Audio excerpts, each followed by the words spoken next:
Jedes Mal, wenn ich die Ausstellungsstücke sehe, bin ich begeistert von diesen wunderschönen alten Fahrzeugen.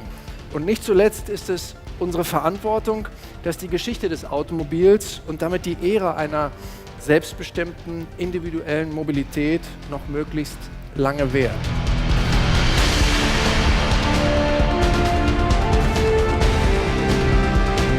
Kein Mensch läuft heute mit Hosenträger und Gürtel durch die Gegend, sondern entweder das eine oder das andere. Und das wird einfach zu teuer, diese Plug-in-Hybride.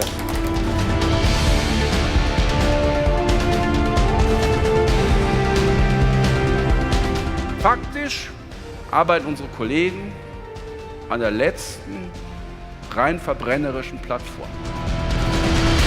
Was ein Chefstratege will und was der Aufsichtsrat will und der Vorstand will, das ist das eine und das andere ist, was der Kunde will.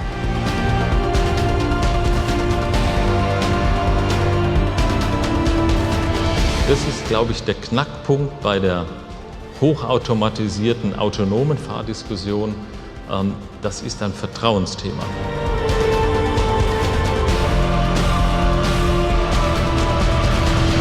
Ich sehe die Zukunft der Automobilindustrie in der Transformation vom Anbieter von Hardware, sprich von Autos, hin zum Premium-Anbieter von Mobilitätsdienstleistungen.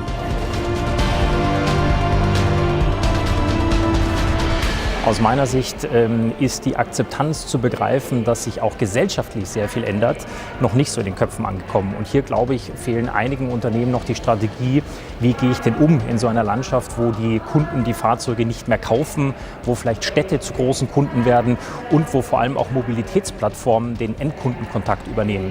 Und ich glaube, hier wäre man gut beraten, möglichst schnell eine Strategie zu erarbeiten. Gut, also für uns als Berater ist das natürlich unglaublich spannend, weil wenn man sich mit diesen neuen Mobilitätsdienstleistungen beschäftigt, dann muss man sich natürlich auch mit dem regulatorischen Umfeld beschäftigen. Und das ist die große Herausforderung. Und dafür braucht man nun leider auch mal Juristen.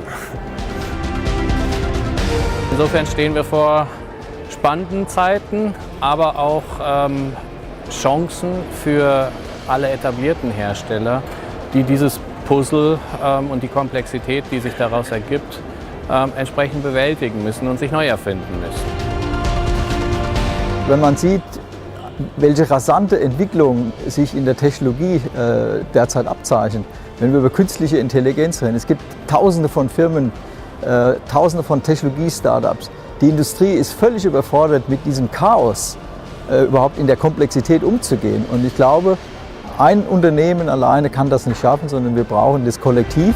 Kein einzelner Player ist groß genug, um den Markt zu bestimmen. Das würde sich einfach nicht lohnen, dedizierte Entwicklungen zu machen. Und ich glaube, wir dürfen uns aber auch nicht verstecken. Wir müssen uns nicht verstecken als Europäer mit dem, was wir an Industrialisierungskompetenz haben. Das heißt, für mich ist dieser Autogipfel hier so wichtig, weil das bedeutet im Prinzip auf den europäischen, auf den deutschen Markt gesehen, was können wir von hier mit ins Ökosystem nehmen oder was kann man aus dem Ökosystem mit zu den Zuhörern bringen hier. Und das ist immer ein spannendes Netzwerken und ja, einfach ein sehr, sehr guter nächster Schritt für neues Business.